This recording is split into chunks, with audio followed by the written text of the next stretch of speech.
DJI is about to flip the script on compact cameras, and honestly, it's about time. The Pocket lineup has always been the go-to for creators who want smooth, cinematic footage without dragging a full rig everywhere. But it's had one stubborn problem holding it back from being truly great. The good news? The Pocket 4 Pro looks like DJI finally decided to fix it, properly. In this video, we're breaking down every major leak and upgrade on the 4P, what's genuinely exciting, what the competition is cooking up, and whether this thing is actually worth your money or just well-packaged hype. Stick around because one feature in particular completely changes how you shoot with this camera.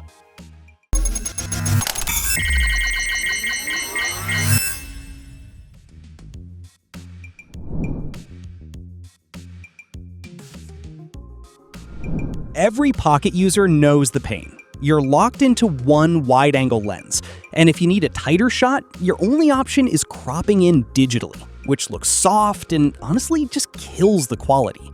The Pocket 4 Pro is finally solving that. DJI is moving to a dual camera system this time around, pairing that 1-inch wide sensor people already love with a dedicated 3x optical telephoto sitting right above it.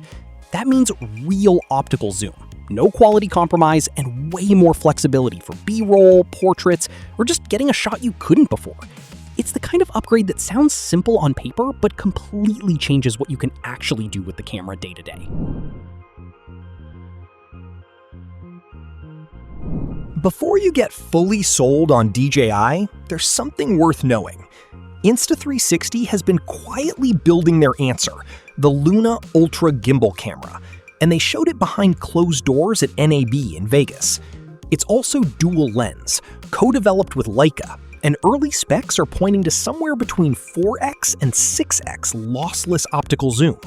That's a noticeably wider zoom range than what DJI is reportedly offering, and if those numbers hold up, Insta360 could genuinely have the edge on pure optics alone. So the race isn't over, it's actually just getting interesting. Here's where things take a turn nobody really expected.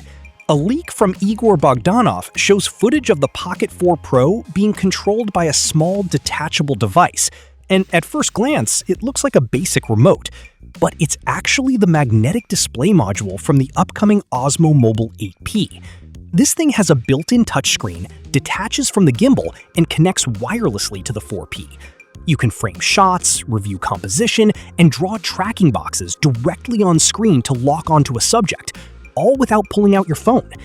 DJI is clearly thinking about a shared ecosystem here, where accessories from one product enhance another. It's a small hardware detail that has a surprisingly big impact on how you actually use this camera in the field. On the launch side, industry sources are pointing toward May 2026, which lines up almost perfectly with when Insta360 is expected to push the Luna Ultra. It really feels like both companies are timing their drops to go head-to-head. As for price, leaked listings out of China suggest around 5,000 RMB. That works out to roughly $700 to $730 US.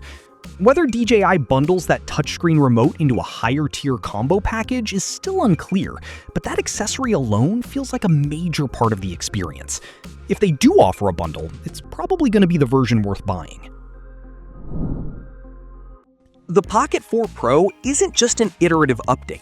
Dual optics, a smarter ecosystem, and a release strategy aimed directly at Insta360 makes this feel like DJI playing offense. The real question now is whether the Luna Ultra's broader zoom range gives Insta360 the win on paper, or if DJI's usability and polish keeps them on top where it actually matters. So which side are you on? Drop it in the comments. If you found this useful, like and subscribe. More like this on the way.